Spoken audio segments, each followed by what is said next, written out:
People ask me all the time, hey Justin, what's the best boat? I wish it was that simple, but in reality, it's just not. There's no perfect boat, and so they're all compromises in one way or another. Hull designs like this V-hull right here, it has a really hard reverse chine. No matter where you're at on this boat, you're always within an arm's reach of a rod holder somewhere. And just like Justin said with boats, there's no perfect kayak. There's only the perfect kayak for you. Travis likes to go a little overboard with everything in my opinion, but you know, he wants 2 motors on the back. 2 motors equals redundancy, redundancy equals safety. The more things a boat does, the less it does well. Buying or building a new boat is supposed to be fun, so make it fun. The process, to me, is one of the biggest parts of owning a boat because every boat I own is a little different than the last. If you wanted to learn all about the different types of boats that we use around here, this is something you're not going to want to miss.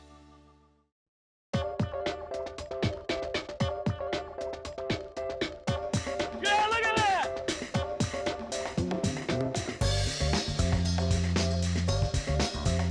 Chasing the Sun is brought to you by Holiday Inn Resort, Panama City Beach. Humminbird, simply, clearly better. Dulce Vida Tequila. Smith Optics. And by Pirates Cove Marina. You enjoy the Gulf, we'll take care of the rest.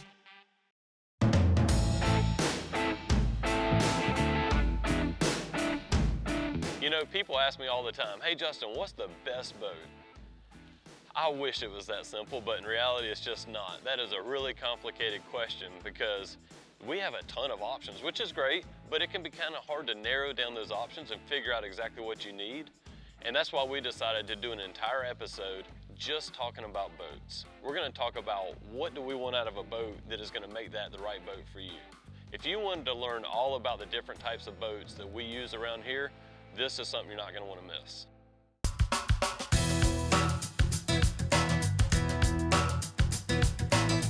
So you're thinking about buying a boat. Well, with so many options out there, it can be really difficult to find what boat is gonna fit your lifestyle and your needs. I've been buying, selling, modifying, and building boats basically my entire life. So let me try to use that information to help you find what boat is gonna be best for you. If you already own a boat, you're already looking for your next boat because there's no perfect boat. So now that you're gonna look at a new boat, you're gonna have to be real honest with yourself and decide what you're really gonna use that boat for. That's the most important part of buying your next boat, is trying to improve on what your last one didn't do that you wanted it to do. So ask yourself, what's my main use for this new boat? And once you decide that, you need to narrow it down and pick what category of boats you're looking at. What do you want to use this boat for? Fishing or pleasure boating? What percentage of that equation is higher? If you plan to mostly go fishing, you should be getting a boat that's primarily designed for that activity, which means less comfort, cushions and cup holders, and more durability, electronics and rod holders. If you lean toward more pleasure cruising than fishing, lean toward more comfort and cup holders. If your main goal is to take your family out to Shell Island for a day on the water, well then don't be looking at a flats boat. Because yeah, the flats boat does a really good job of fishing shallow, but it's not gonna take a family of 5 out to Shell Island very comfortably. If you are in the boat market looking for a boat, some of the things you need to ask yourself is, how do I want to use the boat? Am I going to be using the boat to go to Shell Island? Am I going to be using the boat to go fishing? You can also ask yourself, are we looking for an overnight type boat? You know, there's many different boats that are available out there, so it's always good to have a general idea as to how you and your family want to use that boat. Decide what your main use is for that boat. Well, as simple as that sounds, everybody has the same answer. I have a lot of uses for this boat, and that's where the complication comes in. Most people's use for boats changes over time. So we have a lot of boats that you know, cross into different areas, meaning that, you know, if you're going to recreate at Shell Island and then you're also going to fish, we have many different boats that cross into both of those spaces, if you will. I mean, if you want a pontoon boat to take the family out of the island, or a flats boat to fish on, or a bay boat that's going to be somewhere in between, or a big center console to run offshore with, you know, those boats have a primary purpose. No boat does everything well. Matter of fact, the more things a boat does, the less it does well. Before I purchase a boat, I make sure I have a game plan of where I'm gonna store that boat and how I'm gonna maintain it. And I really think that's important for everyone to do. If you buy a boat, you need to have a way to keep it under shelter. That's plan A, okay? I mean, that's the first most important part of that new boat purchase.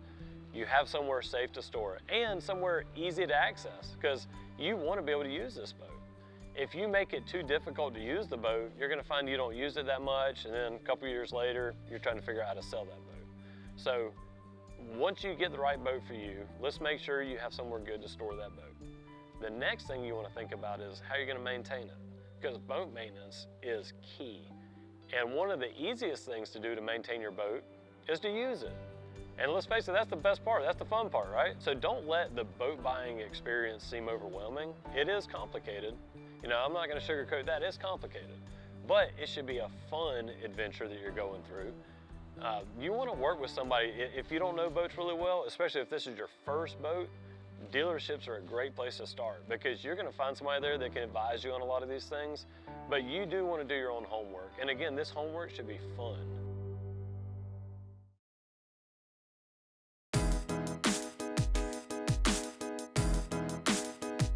There's two main things that define a boat. One is the layout, and the other would be the hull design. We can break hull designs down into three main categories. You have V-hulls, you have a flat bottom hull, and then you have a catamaran style hull. And basically every boat that's out there is some type of combination of one of those three hulls. Also known as monohull, multi-hull. Let's start with the V-hull because, hey, around here, that's the most common hull design you're gonna find. Basically, a V-hull is named after the letter V, and it does exactly what you would think. It kind of parts its way through the water. You know, some of the advantages of a V-hull is it allows a boat to ride smoother through the water than a flat bottom hull does. And it's gonna, you know, have some disadvantages, like the more V you put in it, the tippier the boat's gonna get, the less stable. There's a good reason that V-hulls are the most common hull designs that we see around here. The main reason is because they ride really good. They're gonna actually push the water away from the hull and then out the sides, which not only is gonna make it ride smoother, but it's gonna make it ride drier. Well, that's given if you have a V-hull with a reverse chine. We have a typical V-hull right here, and then if you notice the edge of the hull right here, this is what we call the chine. If the V just continued out, it would actually let the water ride up the hull, and sometimes it can get you wet. But good hull designs like this V-hull right here, it has a really hard reverse chine, which is gonna let the water ride up the hull, and then this is actually gonna push it out away from the hull. Another really common hull design you're gonna see around here, especially in the saltwater world, is a flat bottom hull. A flat bottom hull provides, really to me, three main advantages. A flat bottom hull is gonna be more stable, it's gonna float in shallower water, and then it also requires less power to plane that boat. So, you know, we use flat bottom boats on these shallow grass flats pulling around, and the reason we're using that flat bottom boat is because it's gonna float shallow and it's pretty stable. But that's not the only application for it. If you're out here on Panama City Beach, you're certainly gonna see dolphins and dolphin tour boats. You'll notice that most of them use a flat bottom boat. The main reason is, it's not because they're trying to float shallow, they're looking for those other two advantages. They want a boat that's gonna be really stable so that when they have a lot of people looking over the side of the boat at these dolphins, it'll be stable. And then they also wanna be able to operate that boat with less horsepower. Another really good hull design that we see around here, it's not quite as common, but it might be more common than you think, would be a catamaran style hull. Now, here lately, catamaran hulls have really made a big comeback in the fishing industry because we've gotten more horsepower to push these big catamaran hulls offshore.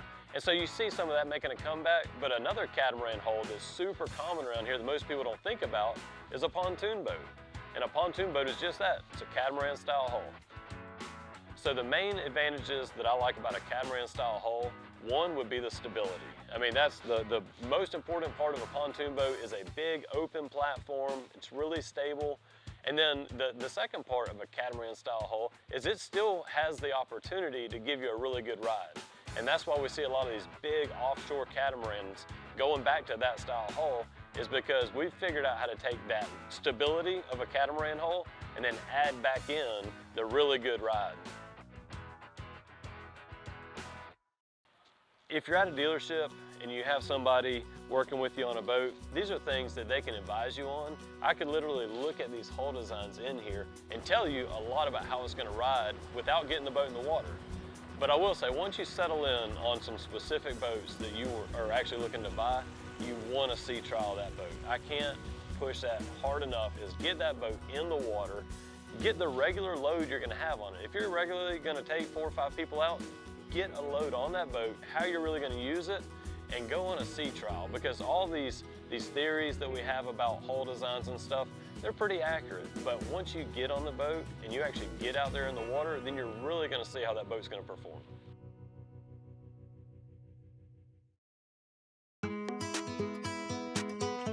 Another popular way to get out on the Gulf and experience the coastal lifestyle is to travel by paddle boat or kayak. Hey, I get asked all the time about what's the perfect kayak, what kayak should I buy? And just like Justin said with boats, there's no perfect kayak. There's only the perfect kayak for you.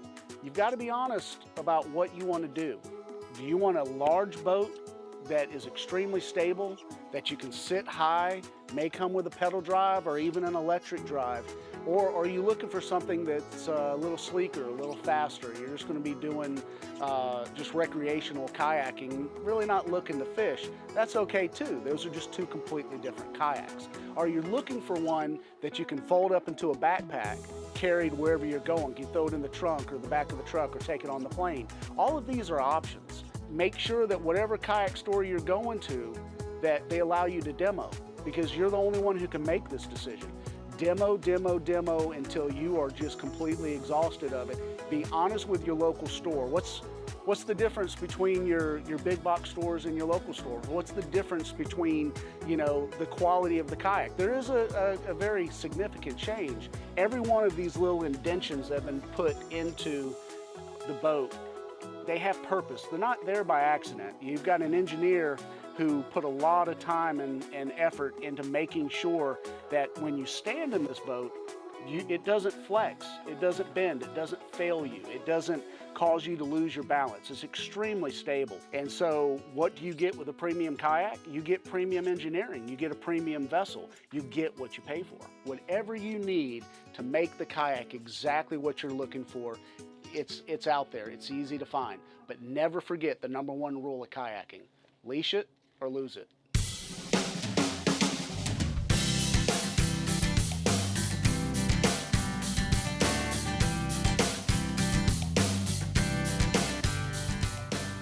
If y'all have seen very many of these shows, y'all know I'm all about details. And when it comes to a bay boat, for example, really the boat is just a starting point. How you modify this boat and how you lay it out, those little details are going to define what that boat really does. And when I'm laying out my boat or I'm modifying it, I'm going to go through so many different changes in that boat that are going to make it work for me. And it might not be what someone else would do, but it's going to make that boat work better in the environment that I'm using it in. Boats are really just a shape, and then you bolt everything else onto them. So there's like 30 different components that make it to where you, the finished product, are using it recreationally on the water. You take several different systems. You've got trolling motor system, steering system, your motors, you've got your lighting, your stereo. You put them all together, and it's awesome. And then you start putting more on, and it gets more expensive, and then you got more to break. So you got to know what you want. I got my 25 Dorado here, which is a semi-custom boat. And what I mean by a semi-custom is this hull is actually pulled out of a mold. So that's the only part of this build process with a semi-custom boat that is predetermined, is that hull shape. But once you take that, then I get to lay out and design and execute all these accessories however I want.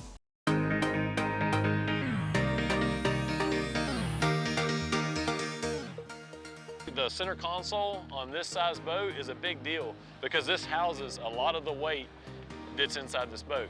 So by moving it forward, I needed to do something to offset that weight. So what I did was I took all my batteries and I moved them back here into the leaning post instead of the console. So I shifted that weight back, have them all here, easy access. And then on my leaning post here, I still have tackle storage up here. Most importantly for me, in a boat, I want a rod holder everywhere that I'm standing. I can put a rod somewhere so it has a home.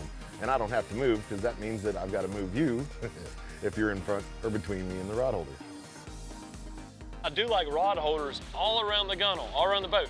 No matter where you're at on this boat, you're always within an arm's reach of a rod holder somewhere. Justin doesn't like the back of the boat with clutter. I like the back of the boat to have at least 6 rod holders so I can get them to where they're out of the salt spray and don't ever get wet. Because the drier your rods stay with the least amount of salt water, the longer they last. That is huge. The most important part of the process is getting your helm station laid out correctly. Once you choose all these options, okay, you're gonna get to lay this out however you want. I like a really big multi-function display right here. I can see my charts, traditional sonar, side imaging, all on one screen. That's why I want it big.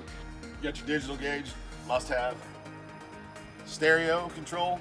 A lot of systems will link it into your GPS. What happens if you don't want to burn your GPS while you're sitting at the sandbar? I always like to have a separate stereo control with a remote in a couple spots on the boat so I can run it if we're in the water or if I'm up in the tower. You know, it gives me the ability to have some flexibility. So even though me and Travis do a lot of very similar styles of fishing, I mean, let's face it, you know me and him are just different people. So we end up with a surprisingly similar boat, but again, they're gonna have their little differences. I mean, Travis's, you look at the colors, it looks like Travis, okay? You go to the batteries inside the console of Travis's boat, he's got more batteries than I do because he's got more speakers than I do. I put my radio controls kind of off to the side because to me, do I enjoy tunes while I'm riding? Sure, but it's not my priority on a boat. Now Travis, on the other hand, I think he's got as many volume control dials all over his boat as he does fishing rods. It just makes perfect sense. I like to keep mine just a little simpler.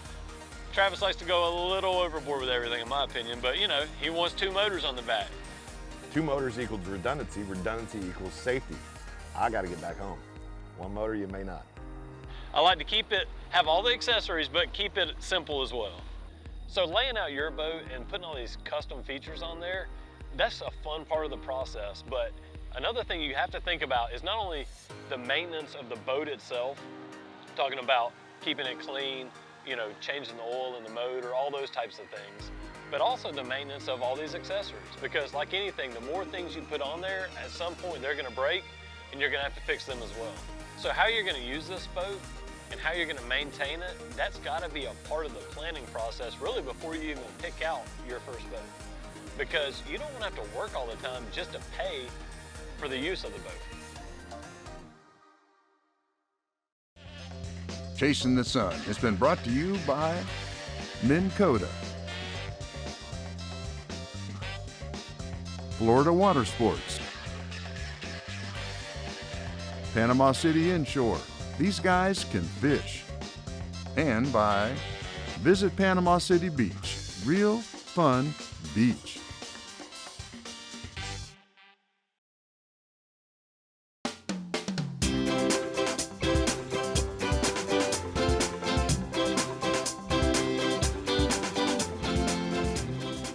Boat, break out another 1,000. Yeah, they're kind of a pain in the butt at times, but hey, maintenance solves all that. But on their way back from that day of being on the water, sun going down, ripping along at 40 miles an hour, that's true freedom. Buying or building a new boat is supposed to be fun, so make it fun.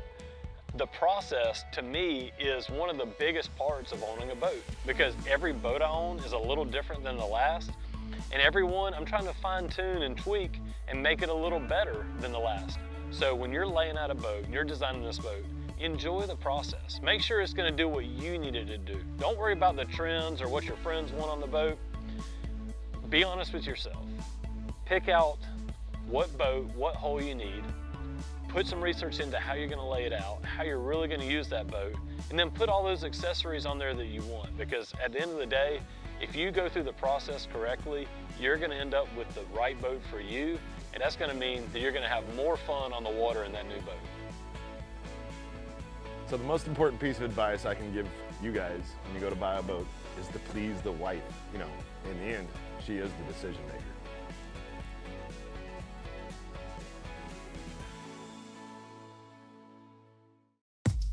You know, as a kid, I thought my freedom was when I could get on a bicycle and ride down the streets through the neighborhood.